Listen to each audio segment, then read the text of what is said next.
Our series of politicians and professionals in which we invite the leaders of the 5 parties represented at Holyrood to speak to us and to answer questions afterwards. It is the Chinese curse, of course, to live in interesting times. Our first politicians and professionals 2 years ago had the context of the referendum campaign. Our second one last year, of course, came before the general election, the UK general election, and this year it comes before the elections for the Scottish Parliament in May, and possibly even a referendum later in the year. So these are undoubtedly interesting times.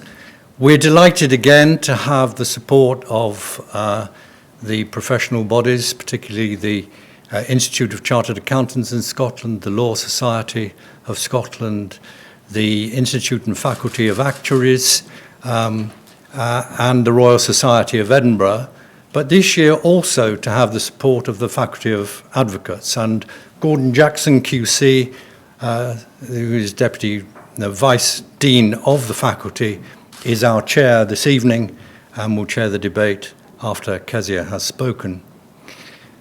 Now, we could be accused of being stuck in a rut because 3 years in a row we've brought you the same Conservative Party leader, we've brought you the same Green Party leader, we've brought you the same leader of the Lib Dems, and we've brought you the same leader of the SNP.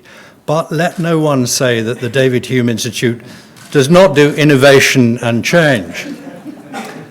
Kezia will be our third Labour leader in as many years. Kezia, we're not going to do this event next year, we hope. There won't be an election next year. So put it in your diary for 5 years' time, and we'll be delighted to welcome you back at that time. I'm going to hand over very shortly to Kezia. Gordon will chair the question and answer. At the end, I shall come up again. And I should say that we are also delighted to have the participation of the Young Academy of Scotland. It is, as you know, a condition of membership of the David Hume Institute that all members have to be younger than the director, or at least look younger than the director. But we are very pleased that the Young Academy, who are genuinely young, have broadened our age range. And I'm going to invite a member of the Academy to tell us a little bit about their work at the end of the proceedings. But for now, Kezia Dugdale.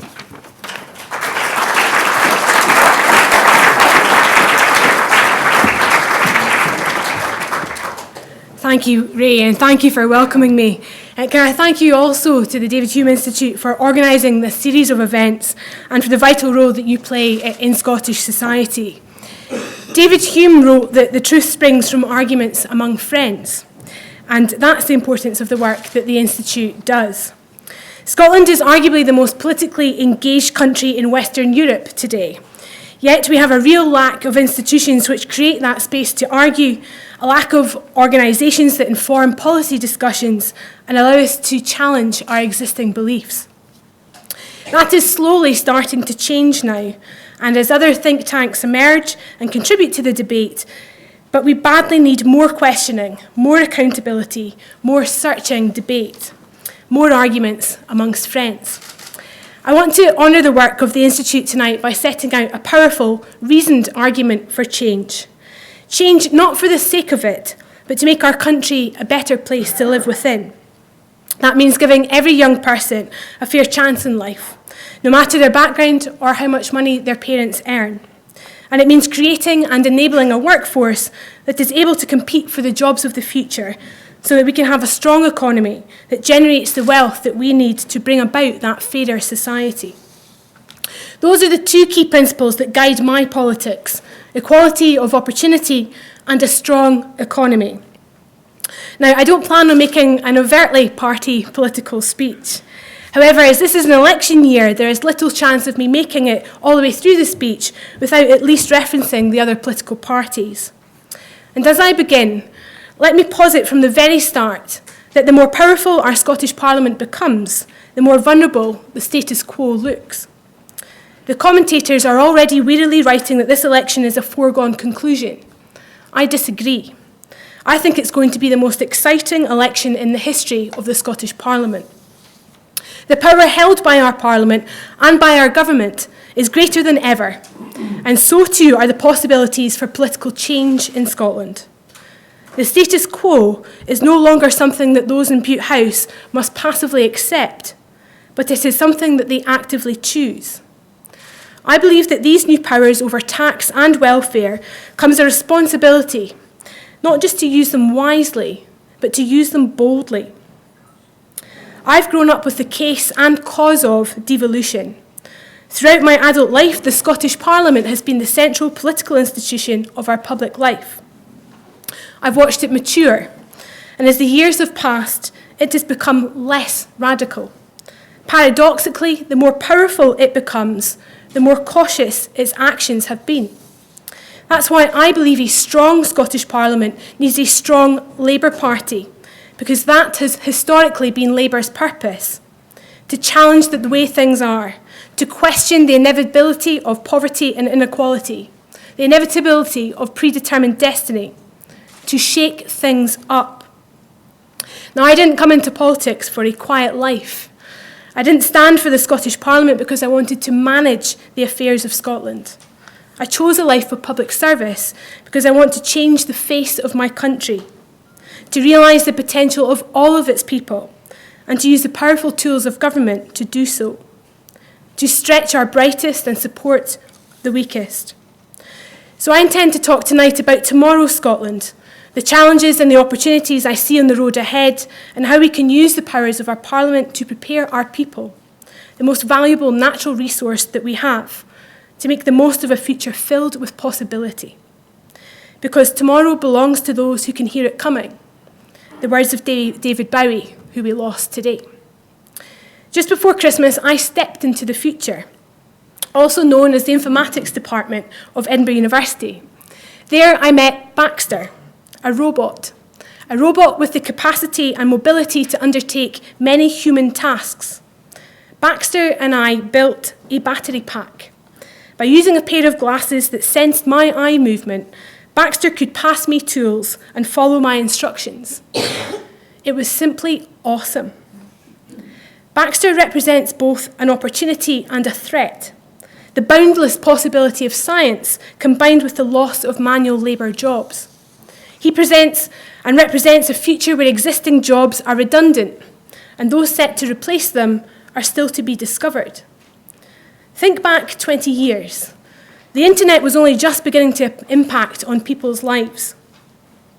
I was lucky enough to live in a household with a dial-up connection, spending minutes that felt like hours, listening to a whirring modem download blocky-looking pages of text.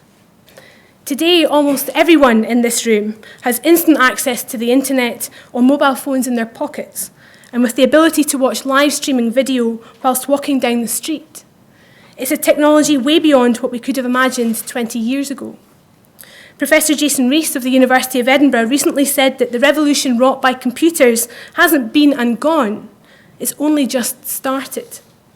And whilst I don't know what the next 20 years will bring, we can expect with some certainty that young people in school today will have jobs that we haven't even thought of yet.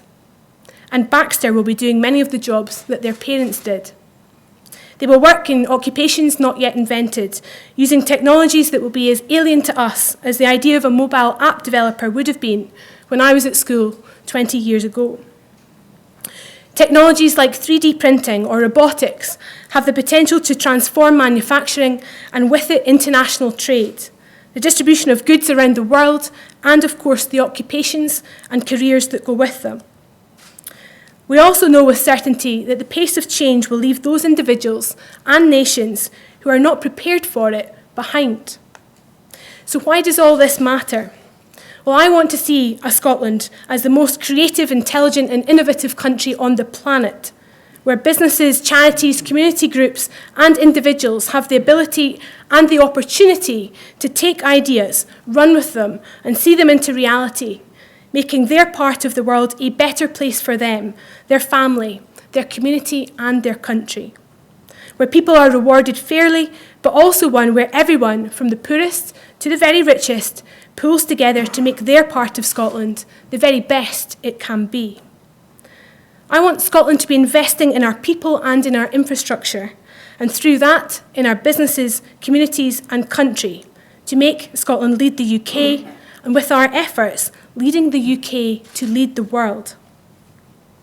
Through the Scottish Parliament, we can show the rest of the UK how to do this, and show once again that left-wing governments can indeed be the most radical and reforming governments. A successful economy, especially one that is geared up to face the challenges of technological change facing the world, needs public investment to support our businesses and communities. And it needs to find a productive role for everyone and everyone within a community in Scotland, getting the most out of our talent wherever it exists and stretching that talent to its full potential. Within our Scottish Parliament, we can do this. We can disrupt conservative forces wherever we find them, respond to the hugely changing world before us, making sure Scotland is ahead of anywhere in the UK and anywhere in the world at being a place where you can make your ideas a reality. A Scotland where ideas and ideals are valued as one and the same, where we harness the public, private and voluntary sector, working together towards one ambitious vision, to make Scotland a place where poverty and inequality are eradicated, where business is supported and championed, so that Scotland develops a new economy, able to take advantage of the huge opportunities around the corner.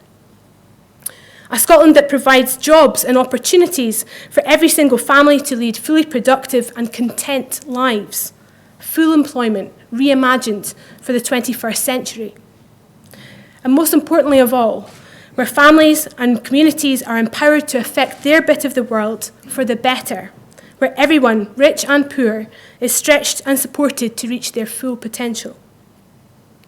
Preparing for this next stage of technological revolution demands equality of opportunity, because when the greatest natural resource we have is our people, we need all of them to be fulfilling their potential in order to realise that strong economy. It's why we live in an age where even the IMF recognises the economic case for addressing inequality. That's why the decisions our political leaders make today will have to be bold. There simply isn't time to put off big decisions until tomorrow, to hope that problems will work themselves out, to manage when we should be changing. And I hope this election will address these fundamental questions. How will our education system prepare people for the future jobs we can't yet imagine? What will security mean in an economy where technological change will abolish careers people have spent their whole lives in? How will we invest to support an elderly population without cutting back on investment in the future? And how do we prepare an NHS funded and founded in the 1940s for the 2040s?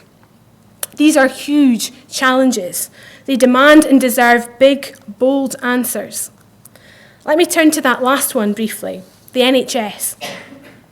Labour's greatest and proudest achievement, universal healthcare, the envy of the world. Designed for an age beset with disease, how will it cope with an age where old age will be the biggest killer? Our political discourse is obsessed with targets.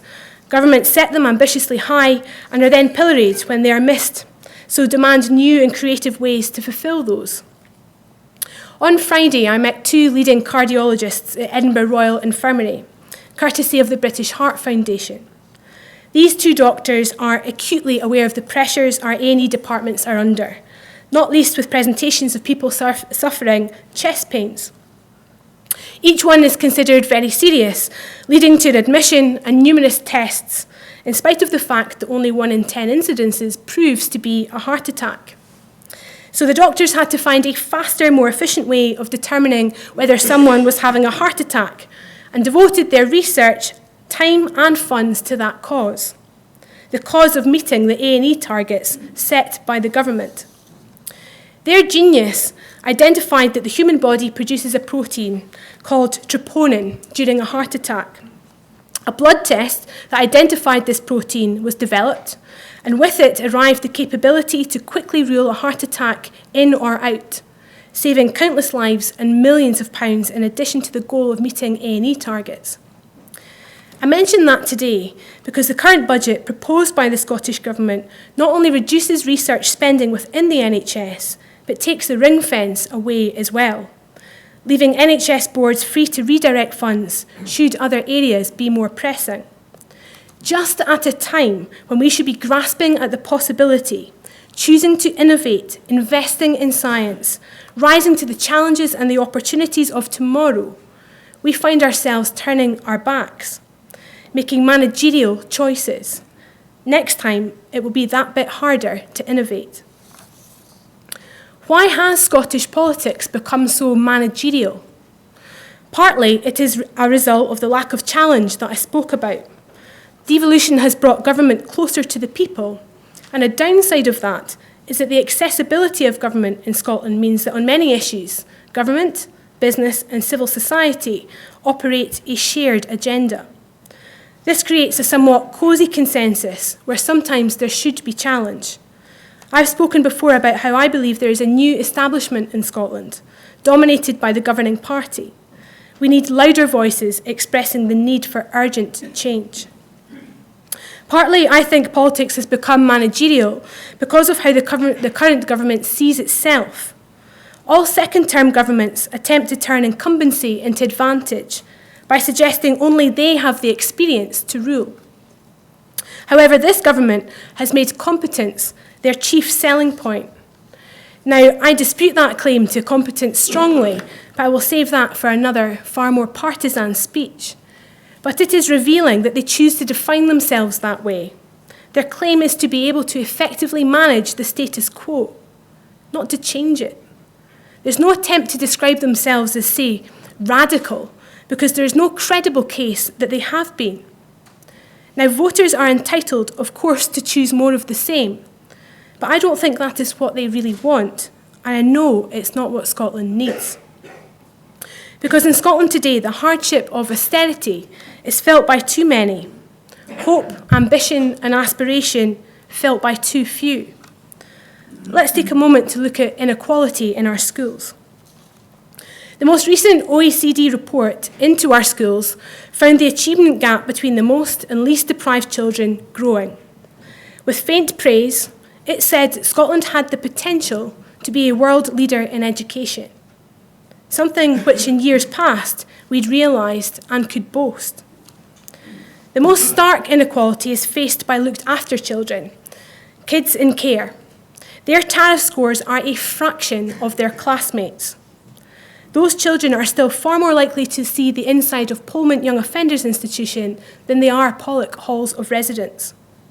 Only the Labour Party has a comprehensive plan to address that deep-rooted inequality. Other studies show a slight narrowing of the gap, only because the highest achieving pupils are falling behind. Tomorrow, the Scottish Government will debate the Scottish education system, and in that debate, Ian Gray, Labour's opportunity spokesperson, will detail a new evidence base which shows that the curriculum is narrowing and standards are falling further. The government, at the end of their second term of office, have finally announced a plan to measure the extent of this problem. I welcome that, but that is very different from having a plan to deal with it. We can't wait any longer to take radical action to deal with this, or we will simply pass disadvantage on to another generation. So I have proposed that we would take radical action to change the way that we fund education, to make sure that achievement and opportunity are not determined by how much your parents earn, and we'd use the new tax powers of the Scottish Parliament to do it. Under current policy, only some schools get special funding to close the gap in attainment. The First Minister was in one of those schools today. The problem with this approach is obvious. Every nursery school, every primary school, every secondary school has poor children on the roll who need extra support. In fact, we know that 60% of the most disadvantaged kids in Scotland don't go to a school in a disadvantaged area. The absurdity of the current policy was brought home to me when I was recently in Renfrewshire. I visited two schools in one building, Cochrane Castle Primary School and St David's Primary School in Johnston. They share a joint campus. The pupils use the same gym hall, the same dining hall, the same playground. However, only one of those schools gets money from the Scottish Government's Attainment Fund. One school gets funding to close the gap, but the other is left behind. We would take a radically different approach. We would introduce a Fair Start Fund, which follows every child from a poorer family to school. £1,000 for every child from a poor background in primary school, and £300 for every child from a poorer family in nursery school, using the free school meal entitlement rather than SIMD. By linking funding to children, we would ensure that every school has an attainment fund equal to its needs. We would also learn from the approach taken by the Labour government in Wales, as we would hand this investment directly to head teachers. There's an evidence base for which interventions work best to help close the gap, but we'd give those people who know best, the teachers in the schools, the freedom to decide which particular changes will make the difference in their own environment. The other big difference from the current policy is that this plan wouldn't be for 3 or 4 years, but a permanent change in how our schools are supported to close the gap. Funding education has to be a national priority again. We know that difficult decisions have to be made in government, but when prioritising where any cuts have to fall, education should be the last place that you look. Instead, the budget put forward by John Swinney before Christmas looked to education first, imposing the largest cuts on local school budgets. Cuts made by the SNP in previous budgets to local education funding are already impacting on our children's schools. Teacher numbers are now at their lowest level for 10 years, whilst pupil numbers have been increasing. The average amount of money spent on a pupil in preschool, primary school, and secondary school has been cut. Cutting school budgets are cuts that our children pay for, in the opportunities open to them today and the ambitions that they hold for the future. And of course, it undermines the economic potential of our nation. We would choose to invest in our children first, rather than asking them to pay the price of austerity. If people choose a Labour government, our budgets, we would prioritise spending on children and the young first, not last. Not just because it is the right thing to do, not just because social justice demands that we choose to close the gap between the richer and poorer children, but because investing in early years and in education is our most important economic policy.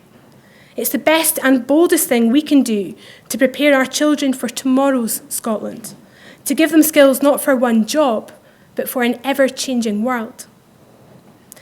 As I said at the start of this speech, I want the barometer of everything we do to be whether it gives young people equality of opportunity and whether it strengthens our economy. Closing the gap in our classrooms ticks both of these boxes. So Labour will contest this election on the idea that encouraging aspiration and ending austerity go hand in hand. It is understood and well argued that you cannot end austerity without a dynamic economy driven by people's ambitions for themselves and their families. But the opposite is also true. You cannot claim to be a party of aspiration if you continue to support an austerity agenda that has dashed the financial aspirations of a whole generation. So let me turn to another example of how Labour would use the new powers of the Parliament to deliver a bold step change. We have started the year by putting the aspiration of home ownership in Scotland at the centre of our platform. We should be in no doubt that this is one of the biggest challenges that has emerged in recent years. In 1999, 48% of Scots under 35 owned their own home. That figure stands at 28% today. That has been matched by a threefold increase in younger people renting privately. Some have argued over the last week that it is a matter of choice for people to rent privately rather than own, although I've noticed that many of them were homeowners themselves. Of course, private renting will suit some, but the idea that there is a whole generation of people who have chosen to work to pay for their landlord's mortgages rather than to invest in owning their own home doesn't bear any scrutiny. A survey last year by the biggest mortgage lender, Halifax, found that 20% of Scots wanted to own but were not able to, and 75% of those not owning their own home did not believe they would ever be able to own their own home. the majority citing the size of the deposit as the main barrier. We need to tackle the failure of the market and ensure better housing supply, and we have set out ambitious targets for house building. But that kind of change in the market will take years to achieve. This is another area where we cannot wait for change. We risk a whole generation being left behind, forever asking, when will it be their turn? So again, Scottish Labour will take a radically different approach. The current government proposed cutting, then abolishing air passenger duty, a tax cut initially costing £125 million a year, eventually rising to £250 million. The airline industry in Scotland is booming, with record passenger numbers reported at airports around the country.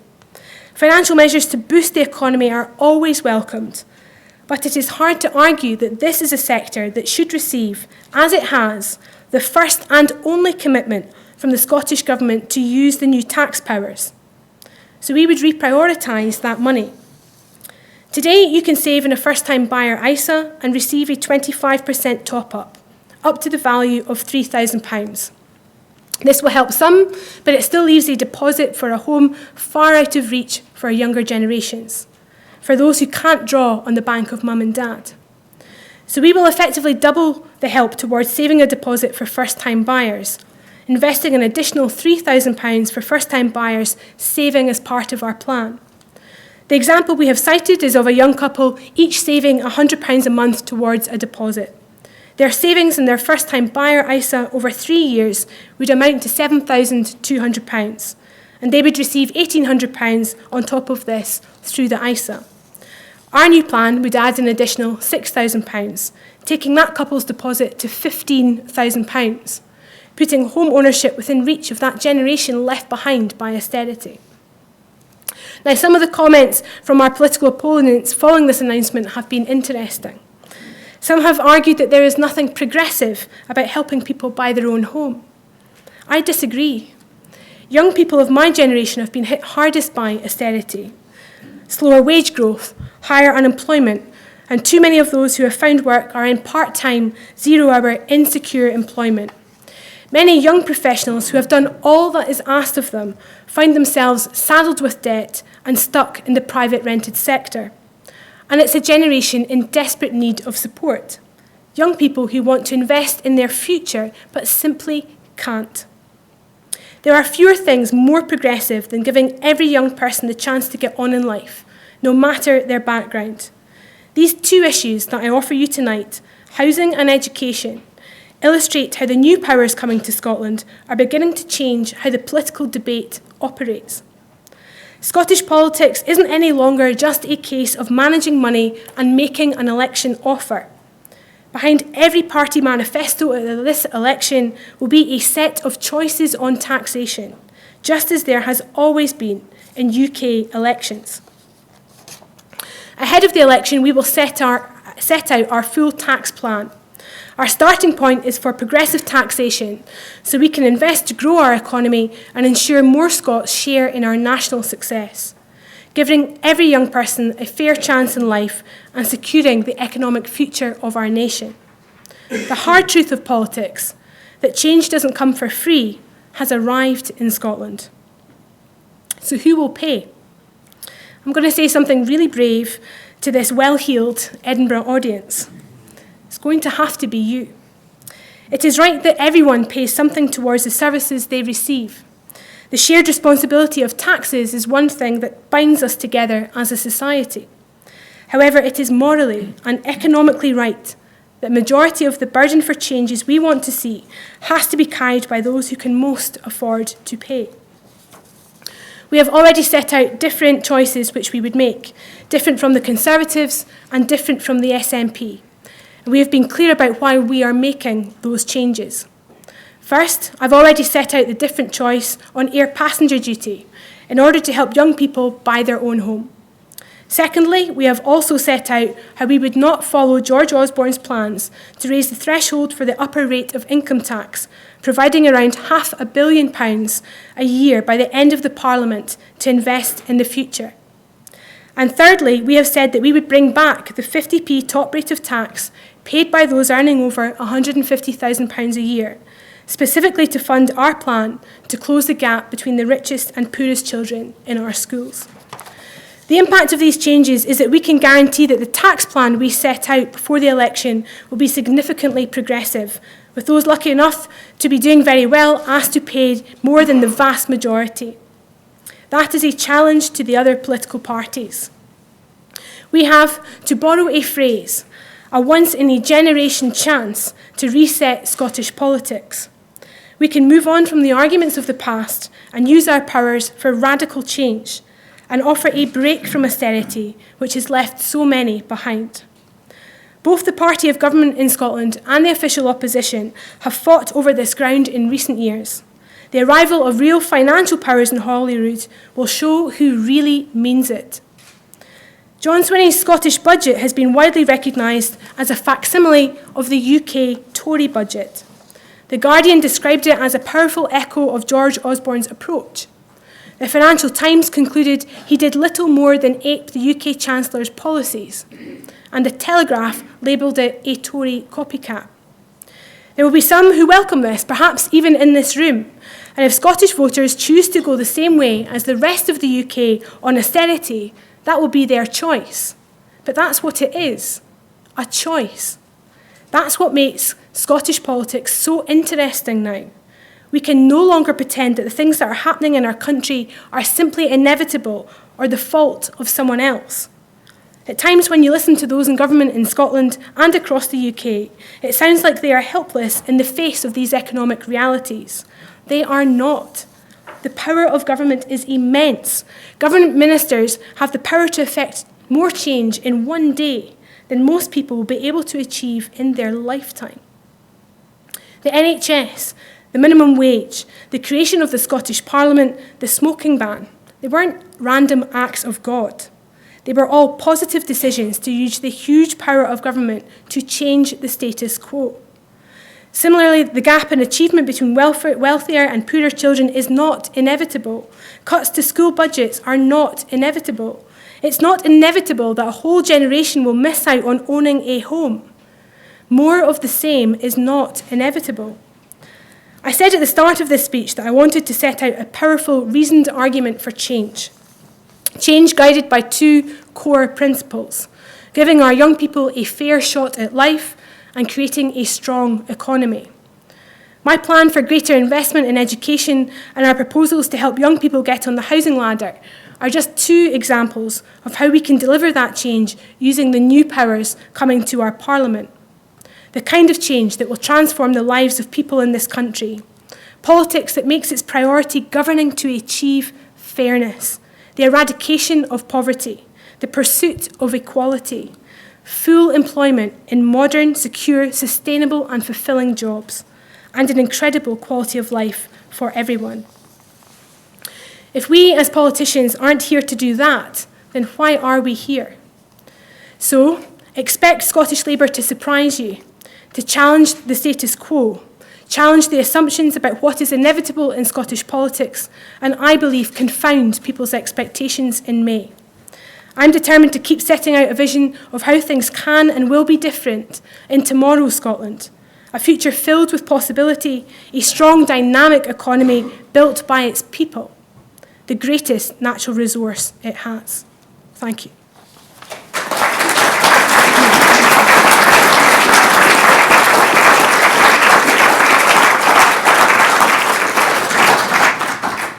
So that's the future. Too radical? Not radical enough. Who knows? Question, comment, not too long please, and if you do ask a question or make a comment, please identify yourself. That's what I was asked to ask. I'm asking you. Who's first? You have to do the first class flights. There we go, there's lady, one of the ladies there. Sorry, oh sorry, it's not at the back, sorry I can't see properly, my apologies. Hi, I'm Alison Goff. I'm here in a personal capacity, but I'm also involved in a project at the moment nationally looking at secure care provision for children and young people. You talked a lot, Kezia, about young people as our future and what your party would do in terms of meeting the needs of young people. But I think there's been a lot of emphasis in recent years on early years and early intervention, and a lot of political and financial investment, and that's across the parties, not just from Scottish Government. So I wondered if you'd like to say a bit more about how the Labour Party's approach in Scotland to the most vulnerable and troubled older children and young people, particularly those who are involved with the criminal justice system or in secure care. Thank you for that question. One of the most moving experiences I've had as an MSP was when a young ambassador for Who Cares Scotland came to lobby me in my office, a young girl called Ashley Cameron, who you're nodding like you've met her, you know her. She came into my office and she said, I've been in care, I'm now at Stirling University, and she's studying politics, and she said, I've researched people like me, and there's been 18 government reports in my lifetime into how to do better for looked after children, and I'm wondering when you're just going to get on with it. And I was so struck by how upfront she was about it, and the changing nature of how looked after children talk about their own status. So in the past, looked after young people were desperate to get away from any tag or any stigma associated with their background. They're now turning that around and wearing it as a badge of pride. So they expect a set of rights because they are looked after. And it's that sort of approach that I've tried to embed in Labour's strategy to addressing the needs of looked after children across all spheres of policy, most notably in education. So one thing that we're picking up that already happens in Wales is that we would change the school inspection system so that a school can only reach the highest standard within the inspection system if it's achieving the highest standard for its looked after children. So it's weighted on those children with the biggest challenges to overcome. Likewise, I've said on several occasions now, the fact that children from looked after backgrounds are more likely to be in the criminal justice system than they are in our universities should really make us stop and think about what we can do to turn that around. And we've announced proposals for enhanced student support for looked after children when they get into further and higher education, recognising these young people aren't in a position to go home to mum and dad with a bag of washing and the expectation of a cheque.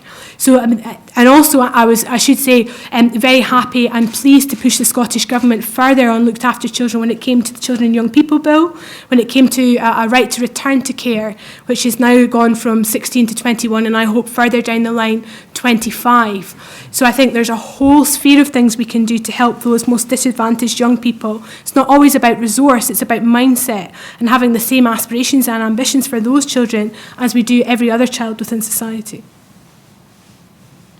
There was someone else up there, please. Mayor Dickey of the FT. You mentioned that your message on tax might not be welcome to some of the well-heeled people in this audience. Do you worry at all that some of them might leave? Or how much actual freedom of action, leave the room or leave the country, I'm thinking, or head south, how much freedom of action does Scotland actually have to use the new tools it has while remaining within the United Kingdom? And have you looked at all at how much you can tax wealthy people before they're likely to seek another regime? Cheers. Yeah, Nicola Sturgeon throws this line at me all the time that I've somehow spent all this money before and that a 50p rate wouldn't raise any income. So thank you, Muir, for the opportunity to address both of those points. The income from a 50p rate of tax on those earning over £150,000 could generate between £35 and £100 million. The difference between those two figures is the point that you highlight, how willing people are to pay it, how transient their tax bill is within the United Kingdom. Since I announced that policy, HMRC have actually introduced new guidelines to make it harder for people within the UK to change their tax mechanism, so it would be hard for somebody based in Scotland to avoid that tax. In a Holyrood interview, I had said that if it raised zero, and that was predating the HMRC change to the rules, there were other mechanisms that we could point to. But I believe a 50p tax rate would raise the additional revenue you would require to fund our Fair Start Fund.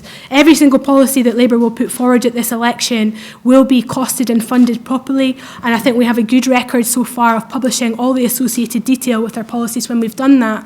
If I can close with a partisan point, because I can't resist it, I would highlight the announcement that the Scottish Conservatives made over the weekend with regards to investing £100 million into college funding, restating the cuts made in the college sector.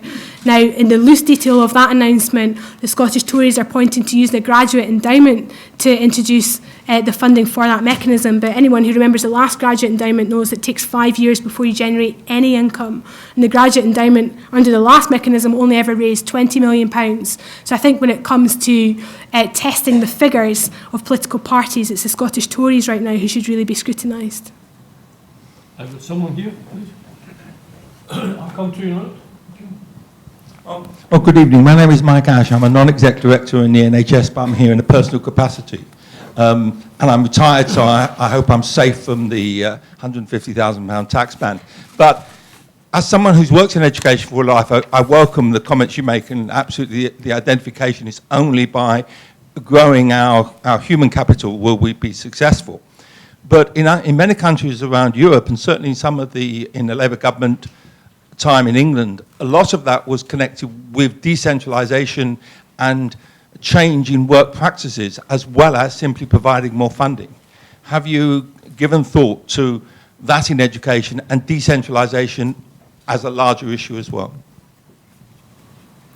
Yes, would be a starting point. I had a fantastic trip to Finland. I think nearly 2 years ago now. I went over and spent a week looking at the Finnish early learning and education setup, the whole idea that you don't go to school, formal school, until you're 7.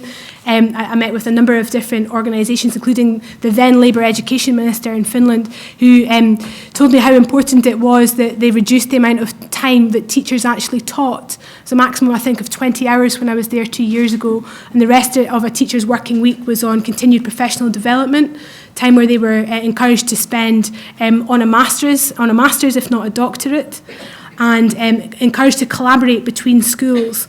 Now, I think that's one thing in Scotland that we're very bad at, is helping schools collaborate with each other.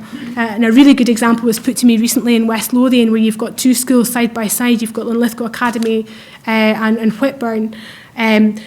Both schools in a short distance, but with very different demographics. Linlithgow is considered very middle class, Whitburn much more working class.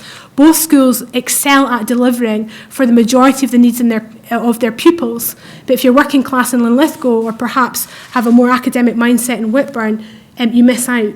So what is it about the next phase of the upper curriculum, in particular within our schools, that we can help to try and do some of that sideways collaboration and help teachers deliver for more than beyond their own local school community? So there's lots of ideas that we have like that. Ian Gray's working very heavily on this at the moment for some education speeches he'll make during the campaign.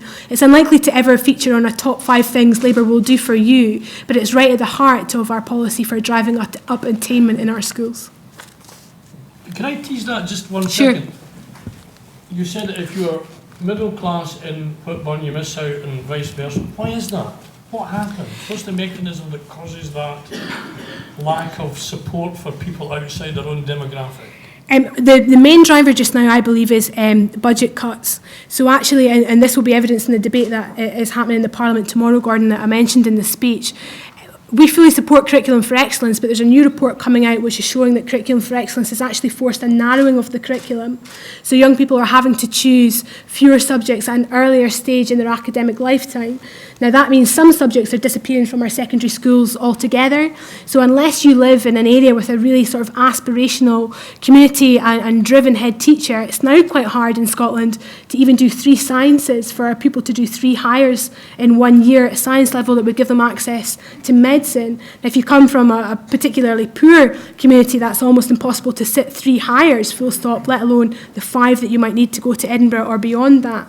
So there is almost a ghettoisation within the upper years of our secondary school system, which I think the Scottish Government has some decent plans to address. The whole Wood Commission programme around reintroducing some vocational education into our schools is there. But budget cuts is a primary driver of this, and it's accentuated in more suburban areas and in rural communities where you just don't have the critical mass to put on a full curricular option.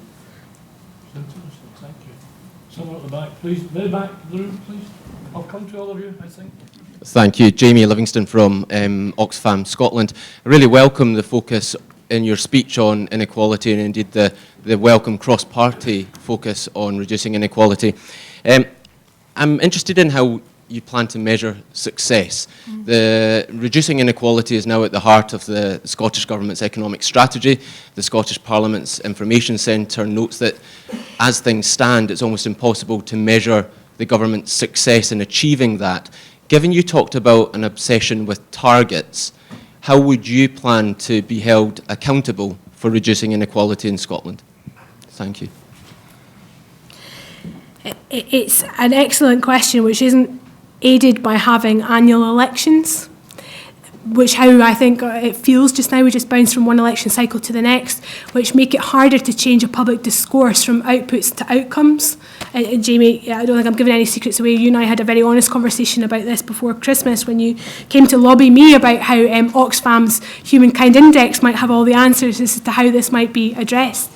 And that's something that we're looking at very closely as a Labour Party. Look, I am not against moving away from a target-driven culture if we can find a better mechanism that the public demands and will respond to that carries that degree of accountability that people want about how public money is spent. I would much rather we were able to point to healthier, happier population than 4-hour A&E targets. But the reality is the Scottish Government have written that into law. They've given people a legal right to treatment. So it's only right that politicians hold the government to account for that commitment that they've put on the statute books. Now, that doesn't mean that we couldn't have more ambitious or different mechanisms for measuring inequality or measuring the journey travelled and tackling that poverty and inequality that we want to see eradicated, which is why the work that you're doing is so important. I saw some other hands. There's one just almost in the very back again, please. Chris Carr from Edinburgh University Business School. What evidence is there that anti-austerity policies actually increase economic growth and therefore long-term sustainable increases in the public sector? I mean, in Greece, Brazil, around the world, in many cases, we've tried it without really seeing sustained economic progress. Well, I very early on in my leadership promised that the Scottish Labour Party would have the most business-friendly manifesto yet. And then in the lead-up to our Scottish conference in October, when the issue of tax credits was so sort of febrile in the press, I was determined to find a mechanism within the powers of the Scottish Parliament to address that. And by using the George Osborne income tax threshold and APD, I found the money that we might have needed to mitigate the impact of tax credits. But at the point of just about announcing that policy, I thought, heaven, somebody's going to criticise me for having said I was really anti-business and now I'm attacking APD. And I asked folk to go away and look at the economic case for air passenger duty and whether that actually would lead to boosting economic growth. And what came back was that £1 spent on cutting the tax for air passenger duty would secure around about 9 jobs. But actually using that money and investing in trying to boost the income of low-income families, for every £1 spent on that would secure 15 jobs. So actually reprioritising that spend on a tax cut, on maximising low-income families, proved to be sound economic policy. So I would say that it is possible to have decent economic policy whilst also addressing the anti-austerity agenda, which is so important in the current climate. Is the lady there, please? Yep. Hi, I'm Beatrice from the Scotch Whisky Association. I wanted to ask you about business engagement. That you mentioned in your speech about the cosy relationship between the Scottish Government and businesses, and I wanted to ask, would the Scottish Labour Government engage differently with businesses, and if so, how? It's not just businesses. I would say it's sort of civic society. The whole way that Scottish society appears to work just now is just a little bit cosy sometimes. I think we need to shake it up a little bit. I wouldn't say anything other than the work that the Scottish Labour Party has to do to rebuild its connections with the business sector has a long way to go as well, and I'm slowly but surely doing that. I want to see a Scotland with a very healthy and lively private sector that supplies decent, secure jobs for the vast majority of our population, whether that be small, medium-sized enterprises or indeed multinationals like the ones that you may represent. So we will have that very pro-business manifesto. There's very clear asks from the Federation of Small Business and for the Chambers of Commerce, which we're examining very closely just now. In particular, I'd point to the Federation of Small Businesses manifesto around trying to rationalise the number of interfaces that businesses have with government. The idea that across the UK you have direct.gov.uk, which is that one interface, whereas in Scotland one Quango can have 12 or 13 different websites. Incredibly difficult for businesses to engage in that way. There's one very simple reform that we could have, the Digital Services Bill, that could streamline that interface between government and business. It doesn't cost anything, but I think would really help business get done. Likewise, we want to prioritise broadband and 4G investment so that we can increase the access and productivity in different parts of Scotland where that's not currently possible. But to address your point more succinctly, I recognise that there's a long way to go with regards to Scottish Labour's relationship with business, but it's one that I'm very much committed to taking the journey of. There's someone here first, please. I'll come to you in a minute. On the issue of dealing with inequalities and the need to create a fair society, it was Matthew Thompson Law Society. We know that the legal aid system provides a vital service that helps some of the poorest and most vulnerable people across Scotland. We know that there are economic benefits to legal aid, and that ties into what you were saying earlier. We have citizens' advice research which shows that it's a preventative spend. But more broadly, could you let us know how fair access to legal advice and representation ties into the social justice agenda, or if you think it does? I definitely think it does, but I haven't really studied the detail of the cuts that have come in the budget and how we might offer an alternative platform at Scottish Labour. I'm due to meet your colleague who sat to your left, I think in the next couple of weeks, where I've no doubt that we'll cover that ground.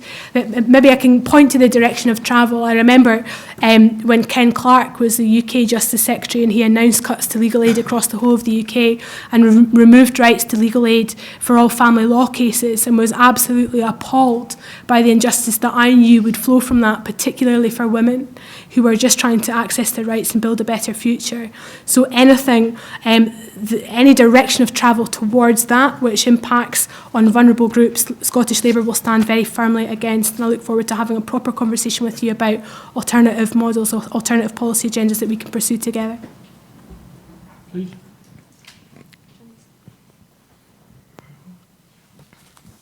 Hi, my name is Ian Ritchie. I'm a trustee of the Royal Society of Edinburgh and the David Hume Institute. I'm interested in knowing what your analysis is of the situation that the Labour Party has got itself into in Scotland. The referendum obviously created a situation, and then the election following it, despite the fact that the Stay Together campaign won the referendum, you lost subsequently. And it seems to me one of the aspects of this, and I speak as a Labour supporter all my life, but one of the aspects of this is that the Labour Party has lost its position on devolution.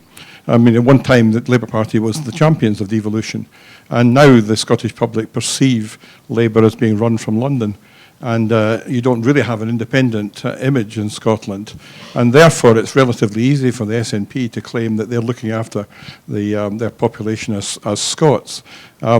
Is that an analysis you would recognise, or how would you see that problem? Ian, you were there when I met Baxter the robot. I've just realised that. I think I prefer to talk more about Baxter than address the substance of your question. Maybe I should ask Baxter the answer. Sorry. No, look, I do identify the challenges that you've outlined.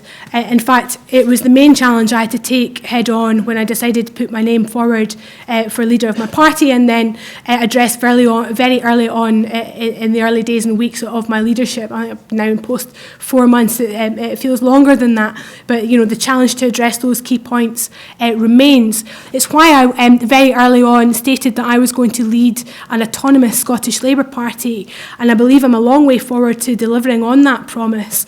So there is an agreement between myself and Jeremy Corbyn that all decisions about the Scottish Labour Party, where we stand on policy issues, regardless of whether they are devolved or reserved, are made in Scotland by me and the team around me. I committed to leading a more democratic and healthy Scottish Labour Party. We had a very democratic conference on October where we changed our position on Trident, for example.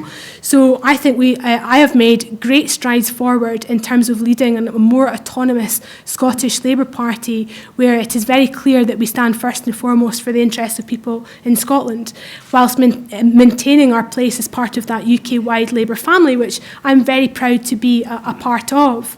I do recognise, however, that for that progress to cut through to the electorate, well, that's still to happen. But I've made a lot of progress. I'm very proud of the work that I've done in the past few months. It's been hard and there's still a way to go. But I think I'm a long way forward in terms of addressing those criticisms that have perhaps been levied in the past. And I must say Jeremy Corbyn's been very understanding and supportive of the direction that I seek to take the Scottish Labour Party in. Down here. Jeremy Peat, formerly director of this institute. First of all, congratulations on a very wide-ranging talk and responses to a wide-ranging set of questions. My question, it follows up on what you said about progressive taxation, which is to ask you whether you intend to tackle the issues of regressive public finance activities. We have, for example, the question of why I should get a bus pass and a winter fuel allowance. We also have the question of the freeze on council taxes, which benefits those that would have paid more at the cost of those that would have received greater services and are suffering. And we also have the issues of student fees and the financing of higher education students, where clearly the existing policy works to the benefit of the higher income groups and does not help advance the cause of a greater access for those from lower income groups. So I believe actually a far greater impact on public finances and on inequalities would come from dealing with regressive public expenditure decisions rather than a 50% income tax band, although I won't leave the country if you introduce that. So a lot in that question. I much prefer the idea of progressive universalism. So we have the same entitlement to all sorts of different services, but some people pay more tax than others to realise those services. I think sort of Marmot model, it should be the direction of travel in that regard. Can I maybe take the example of council tax and the council tax freeze just for a second? I can see a debate coming in the next few weeks, which is going to be, and it was in the editorial of the Scotland on Sunday this weekend, should we or should we not scrap the council tax freeze? As if that is the sole debate around how we finance local government. Now, since the council tax freeze has been in place, the proportion of income that represents for local authorities has gone from being 18% to, I think, between 10 or 12, depending on the local authority area. So even if you were to massively increase council tax by 8 or 10%, it would only really lead to a 1% increase in the overall budget of local authorities. It's not where the question of local government finance can really be resolved. That's an issue about the degree to which the Scottish Government, the central government, finances local government. So that's why I put front and centre of my speech tonight that local education cuts are very much in John Swinney's hands, because that's the inevitability of cutting local government budgets, is that our schools will have fewer resources than they do currently. Now, all but the Scottish Conservatives were signed up to the government's local government finance commission, which reported just before Christmas. And I think all political parties will lay out in stark terms their alternative model for local government finance. I include the Scottish Labour Party in that. I'm not going to do it tonight, though, or I think Jackie Baillie might kill me. So we will set out in the weeks and months ahead an alternative model for how we would fund local government. Your point is interesting. I would have no objection to a higher rate of tax if I had to pay it. I would fight to the death to keep my bus pass. And there's a serious point in there. I'm a great fan of higher rates of taxation, but of universal benefits. As Barbara Castle said, she doesn't care if the Duchess of Westminster got child benefit, as long as she paid a high rate of tax. And I think there's lots of people would accept that they will pay the tax but don't take away the benefits. So that's an interesting take on it. Now, who else? After that comment. Thank you. There's someone near the back. Thank you very much. I'm Gavin McCrone. Kezia, you spoke quite a lot about housing, but you haven't had any questions on it so far. One of the things that concerns me most about housing at the moment is if we encourage more and more people to move into house ownership at a time when interest rates are at rock bottom, they're going to be in appalling distress as interest rates rise, as they inevitably will someday. We seem to me to have had an obsession with house ownership in the UK. We have far higher proportion of our population in home ownership than they do in Germany or Switzerland or indeed several of the other continental countries. You didn't say anything at all about the social sector. And the social rented sector, it seems to me, ought to be playing a larger part now than it is. And it doesn't need to be council housing exactly. I mean, community housing associations were doing an extraordinarily good job and I think should be encouraged further. And it would relieve a lot of the pressure for people who otherwise are encouraged into home ownership but can't really afford it. I mean, it's an excellent point. I think I would share your aspiration for a more German-like model where people are very comfortable and secure renting at affordable rates within that type of tenure. The reason I don't offer it tonight is we have to face the reality of where we're at in Scotland just now. There's 150,000 people in Scotland on a waiting list for some form of affordable social housing at the moment. So my desire is to address that and encourage those who aspire to home ownership to realise their ambitions and their aspirations.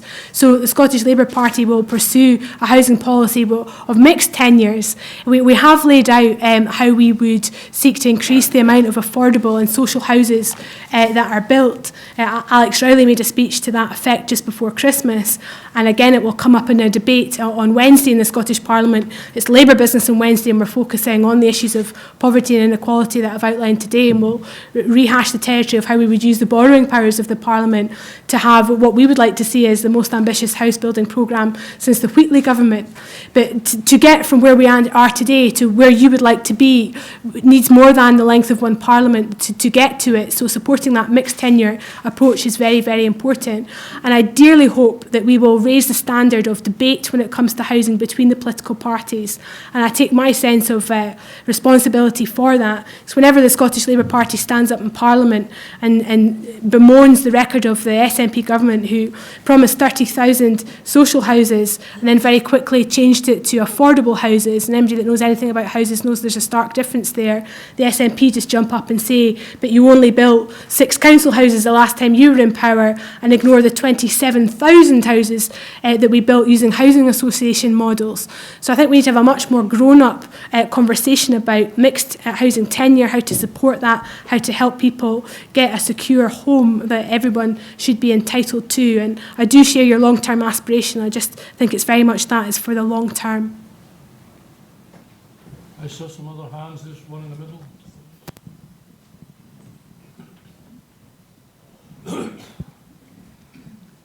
Thank you. My name's John Aldridge. I'm here in a personal capacity. Both the policies you set out in your speech involve direct payments from central government to either schools or individuals. That could be seen as accruing more power to the centre and central government. And we've seen the result of that, for example, with the flawed centralisation of the police service in Scotland. What role, if any, do you see for local government? That's another good question. I would actually argue that our Fair Start Fund is about devolution, but it's about devolving power from local authorities into schools and giving teachers the power and control, the empowerment that they need to make decisions that affect their own local schools. That said, I want to see a very healthy and free local government set up, and there are many powers which the Scottish Government currently holds that I would devolve down to local authority level. I've got a track record for arguing for local devolution for a number of years now, and one thing I've argued in the past is that I think local authorities should have responsibility for skills and employability policy, for example. I've said before that I would scrap Skills Development Scotland and give that economic power tied in with local authorities, with colleges, for example, to make sure that the skills needs for young people within a community match what comes out of schools and colleges. So I think there's lots of things that the Scottish Parliament currently does that we could push down to a local authority level where that would be much better suited. When you're looking at the detail of the skills policy, for example, young people in Dumfries and Galloway are far more likely to go into tourism and hospitality industry than those in Edinburgh or in Aberdeen who might be more inclined into oil and gas or renewables. So you need to tailor the provision of services in those communities for the likely economic needs of those communities. And that's just one area where I would have a much more enhanced local government set of powers and settlement to support it.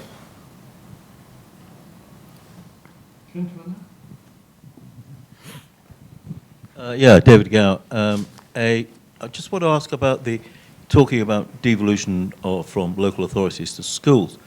About just under a year ago, the First Minister was here in this series of last year, talking a lot about her enthusiasm about the London Challenge and the way in which, and that some of that at least. Sorry, I was speaking here partly as a former governor of an Islington, a comprehensive school. Do you think there should be much more radical devolution of power to schools in Scotland, whether it be under local authority aegis or outside, i.e. the whole kind of academies experience down south, which was initiated by the Blair government and now, of course, is taken off dramatically under the Tories? Bluntly, no, because I just think there's a different culture in Scotland and a different attitude towards education, and it frustrates many of my close friends and peers. I have a very close friend who went and did the Teach First programme and then has recently set up Frontline, which is the social work equivalent of Teach First in England and Wales. We try and get the best and brightest graduates to do an early career in social work or teaching before they go on to do other things, and he's always frustrated with me when I say that I couldn't support the introduction of Teach First into Scotland. Likewise, a very good friend of mine has just left working for the Scottish Labour Party to go and work for academies in England and Wales, and says the answer to Scotland's education problems is a free school model or more academy-style approach. And I just disagree. I think that it is part of our identity, it's part of our culture, it's just part of who we are, that schooling and education should be provided within a government structure and be under local authority control. That said, I still think that you can give head teachers more power and more control, particularly over how they use their own budgets, without separating them from a sort of local or central government mechanism. I think it's possible to have a lot more innovation and empowerment in the hands of teachers without separating them away from the central system like that. For me, it's a reform too far, and I think it's a very conservative force that says the only way you can improve education is to introduce some sort of market in that regard. I think we've proven that other methods can provide or produce better results than that necessarily would. What do you see as the advantage of keeping it under local authority control? I can see the other side of it, but what's the advantage of it that you see? I think it might be that I just have a very old-fashioned attitude to this because I'm the daughter of two teachers, but and they couldn't possibly fathom any other system, but I think teaching is a vocation and an act of public service, and we pay our taxes for the provision of a universal comprehensive education. I'm very proud of that as part of my own identity, and if that it makes me conservative with a small c in terms of how we reform our schools, then so be it. But I don't think that you have to take schools out of local authority control in order to drive up standards in our schools or to drive up attainment. I just don't accept that that's the only way to do it. Okay. Alana. Oh, I'm sorry. You were not Alana, but you'll do for now. No, carry on, please. Carry on. Sorry, Chair, to disappoint you. My name's Bill Howitt. I was going to keep quiet tonight, but your last point I found fascinating. I'm here in a personal capacity. My last job, though, was Chief Executive of Corran and Eland-Shear, an island council. The frustration that all of my councillors had when they joined the Education Committee was that they didn't have any control over education. Can you tell me more? Well, I'll elaborate if you want me to, but I think you know where I'm going with this. They were in charge of buildings and janitors. They had no influence over the number of teachers, no influence over their pay and terms and conditions, no influence over the curriculum. They had national standards that were set to apply. It's great to hear you saying you want to devolve down to local government. Let's be brutal about it. 20 years ago this year, local government was reorganised. It was a malicious, badly thought out reorganisation. We're still paying the price for it. If you're going to do something about this, it's going to be a big, big job. And the idea that you can simply devolve to head teachers in the current situation with a amount of control that's exercised by the centre is frankly not really realistic. Okay. You're going to use a stronger word at the end of that, weren't you? Fortunately, I used to be a civil servant, so I was kind of going back in time to get the right language. You were the advisor to the local government committee when I was on it for a brief period of time. Yeah. So sorry. Do you want me to answer it? Or yes, please, no, carry on. I'm losing the plot. I'm sorry. Go on. So it's a fair criticism, but I don't think that should stop me having the aspiration to try and address it. And I sat down with a primary school head teacher whose anonymity I will protect for tonight for whatever dark forces exist in the room, who told me that his school with its role had a budget of £1 million that he was technically in charge of. But actually, if you went through every line of his budget as a head teacher, there's only about £25,000 of it that he could honestly say that he had any control over how it was spent. And if one member of staff went off sick and he had to turn to supply, then he really had nothing. So what I would say to you tonight is that the policy I've put forward around a Fair Start fund, where that money would bypass all of those systems and directly go into the head teacher's hands, would directly address that, although perhaps not to the degree that you would like head teachers to have that control. So just use that example again. This is a primary school in Edinburgh with a roll, I think, of about 360, 370. If a third of those children had a free school meal entitlement, that is a significant boost of funds to that school. It would at least quadruple the amount of money that teacher had at their disposal to dispose of any way that they should wish. Now, that might mean additional capital infrastructure investment for the school. It might mean more staffing posts. It might mean more support assistance. It could be books. It could be anything. But the decision would lie with the teacher, and that's a small step forward. I'd like to see a lot more of that, but I think that's the type of argument or policy that I would develop in power rather than seek to put it on an election leaflet. Thank you. Hi, Alana Parker from Epilepsy Scotland, but this is a question not related to my job. In times of austerity, we see a lot more in the private sector anyway, mergers and takeovers and things that, of such ilk. In terms of local government services, could more of them be merged in terms of, say, functions like HR, so there was a kind of national HR function rather than 32 local authority ones? The same could be said of environmental services or recycling. I know there's some happening, but I just wonder what the Labour Party's take on it is. I mean, I think in theory it makes a profound degree of sense. On the few occasions where I've encountered it trying to happen in practice, I know it's been a real headache. I can think of one example in Stirling and Clacks where they tried to combine bin lorries, and all hell broke loose. The idea of where they would be stationed and maintained and all sorts of different aspects of that. I find that quite disheartening and disappointing. I mean, when I was on the local government committee when Bill was the advisor, the Christie Commission had just reported, and I find that profoundly influential in terms of how we should think about the future of public services. Again, when we were talking to Jamie earlier, that move from outputs to outcomes. Really, we need to have that sort of transformational step change in the delivery of public services, A, to afford them in the future, but E, to really ensure that they deliver the maximum they can for the public spend involved. So yes is the answer, but only if everyone's prepared to give up on their silos and buy into the shared belief of trying to deliver what they're doing. And right now, breaking down those barriers, moving preventative spend is a nightmare. We see that on a daily basis when it comes to health and social care. Somehow we just have to get over this and just do it. I don't know what's going to have to break to make it so, but it's absolutely the direction of travel. A few more. You're not getting a drink until 7:30. So you might as well ask a few more questions. There we go, thank you. My name's George Breachin. There was an interesting opinion piece in the Herald today from John Sturrock about the place for mediation. I'm paraphrasing it, between political parties and political ideology. You've referred to the Christie Commission, and you've also talked about the work that's been done between parties on local taxation.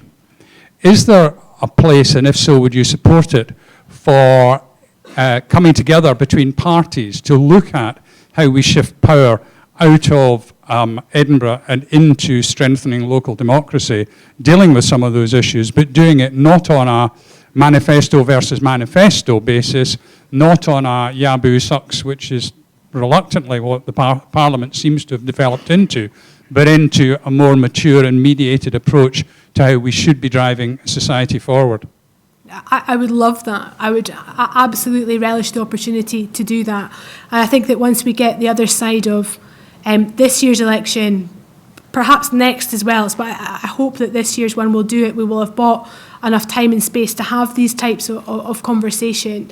And the area to do it would be in local government, where the Scottish National Party are obviously extremely powerful within the Scottish Parliament just now with a majority. 35% ahead in the polls, although I seek to turn that around in the lead up to May's election. But Labour are still very strong at a local government level, with 18 of the 32 local authorities across Scotland either directly in power or in coalition. So that seems to be a sort of point where there could be a meeting of minds about some of these long-term challenges. I didn't come into politics just to be oppositionalist all the time. I came into politics because I want to change my country. I want to address poverty and inequality, and there are a number of ways that you can do that. Not all of them involve Yaboo sucks politics during Labour business on a Wednesday afternoon. I'd much rather be able to look back on my political career at some point and point to something and say, I helped change that, I did that. So I would be all for taking that type of approach to the future delivery of public services. You're going to set it up?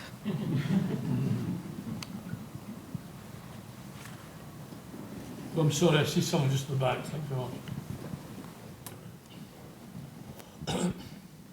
Hi, Paul Brennan here on behalf of with the Young Academy of Scotland.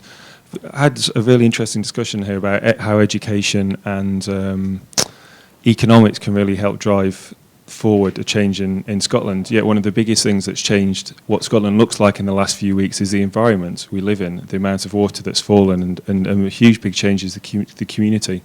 Is the environment something that the Scottish Labour Party and other politicians should be making intrinsic to these decisions and these policy changes, or is it just something that you allocate an amount of money to build defences against? My policy advisor's in the front row, and he's an environmental economist. So can I pass the question to him? Is that allowed? No. Okay. Look, Evan is here if MD wants to speak to him afterwards, and he's responsible for writing our manifesto, of which we have a draft, and there is a dedicated chapter on environmental justice. Now, I think the issue of environmental justice to many would have had a different definition before the floods, as it might do now afterwards when people have experienced it in their daily lives. So I think there's a tremendous amount of work that we need to do to rethink public spaces, to rethink the provision of housing, to rethink public services in the context of an ever-changing climate. And I've entitled that post within the manifesto and within my cabinet environmental justice, because it's that justice issue within the environment that so often gets missed. So I suggest firmly that if you have ideas about where you think the Labour Party should be in this, come and find Evan. He's going to put his hand up just now. Just single him out and perhaps put them to Evan, because we'd be very interested to work up those aspects of the manifesto. Naturally, at the moment, it will look at specifically at climate change and emissions and all those issues. But I think in the context of what you're identifying around floods and planning for flood prevention, there's a whole area there that we really need to develop after today. I'll take another one, thank you.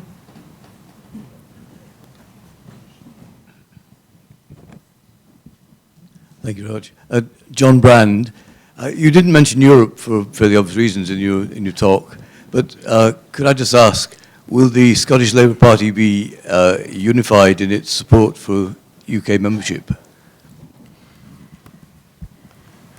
I would imagine so, yes. She said, choosing our words very carefully. The Labour Party and the Scottish Labour Party are pro-European. It's part of who we are. That said, there are a small, and I would say very small, group of people within the Labour Party who believe it's in the best interest of working people to not be in the European Union. I don't think they've come to a conclusion as to what might happen in the referendum, because we don't yet know the outcome of David Cameron's tour around Europe, but I'm very firmly of the view that I'll be making a positive and passionate case for staying within the European Union, in part because it's good for the economy, it's good for jobs, but also because of all the social rights that Europe secures.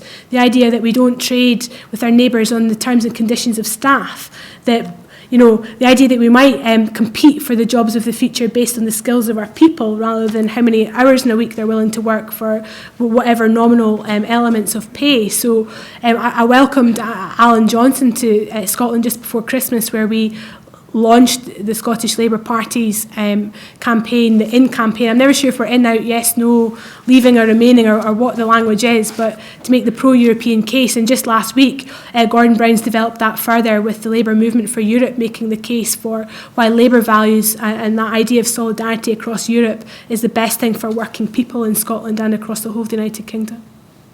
Is someone up almost at the back, please?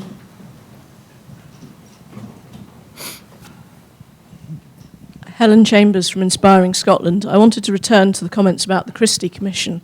It seems to me that we've got to a position where we can all nod wisely towards the Christie Commission and all agree that prevention is obviously much better than cure. But part of Christie was about impetus and speed and challenge about change. And it seems to me that although we're all very busy agreeing, I don't see the speed and the impetus. What are your suggestions for challenging this cosy environment or the vested interests, which may indeed be ourselves, to actually move that at the speed it needs to go? I think that the need will be the main driver, the urgent need, and it's best felt within the NHS. You look at an issue like delayed discharge, commonly referred to tabloid parlance as bed blocking. Now, the only way that we will be able to address that within the NHS is if we can address the challenges in social care, that the lack of places, that sense that there are far too many people in hospital for too long because there aren't the appropriate beds for them to go to. I am very good friends with the MND campaigner Gordon Aikman, who I'm sure lots of people in the room will be familiar with. We live in the same building, and he's going to release some statistics this week. I'm being very careful not to break his embargo, but it will be a story later this week which will demonstrate in really stark terms the number of people who have died waiting for a support package in order to get the care and support that they need. Now, it's a desperate state of affairs where it's that type of shock tactic, that stark statistic which is going to force a serious change in the delivery of services. It shouldn't take that. It should take everybody recognising this is the right direction of travel to go in.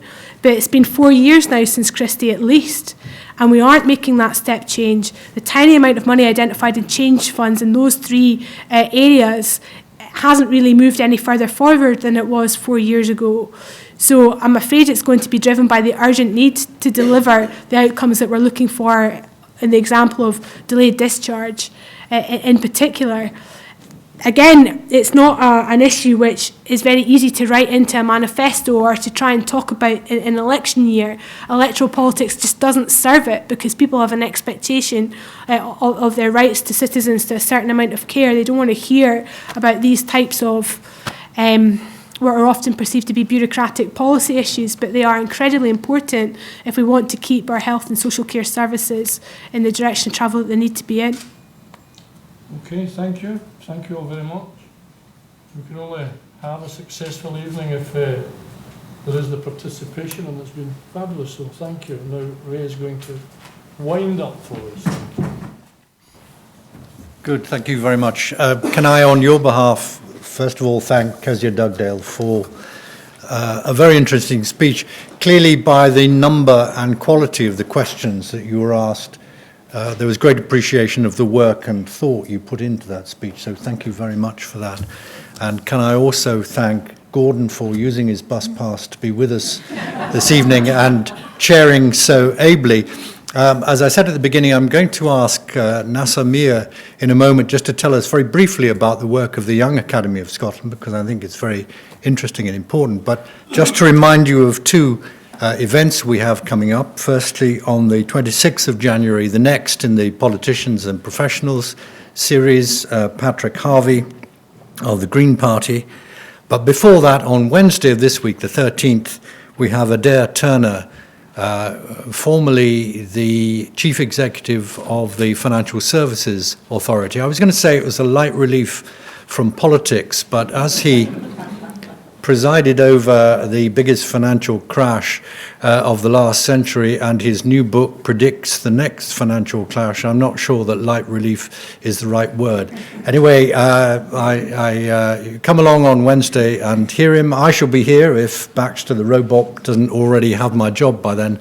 But now I'm going to hand over to Nasser Mir. Great, thank you, Ray, and thank you once again, Kezia. Good evening, everybody. My name's Nasser Mir, and I think it falls on me just to direct you to the refreshments, which should be waiting outside by now. But it's also an opportunity to tell you a little bit about our work in the Young Academy of Scotland, who are a co-sponsor of tonight's event, indeed the entire series, and are housed here in the Royal Society of Edinburgh. The Young Academy of Scotland was created in 2011 to offer a platform for young leaders in their respective fields to work collaboratively in the interests of informing public policy and in the interests of making a positive contribution to the social good. We are made up of medics, historians, engineers, social scientists, all kinds of natural and physical scientists, and of course people from the business community and industry in Scotland. Our mission has very much been to pursue positive social change through means of using evidence, innovating with that evidence, collaborating with that evidence. And as we approach our 5-year anniversary, I think we can point to some real successes in the ways in which our working group have established themselves on the Scottish civil society landscape and perhaps also beyond. Our recent activities include people from the Computing in Schools working group. I can see Dr. Fiona Nichol here, who ran an artificial intelligence Lego tournament this weekend in Moray House, perhaps building the next Baxter.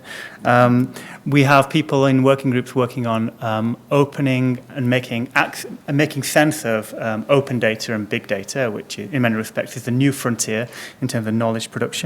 Our colleagues in researching the headlines do their best to hold journalists to account, and indeed is currently in the running for the best blog of the year competition.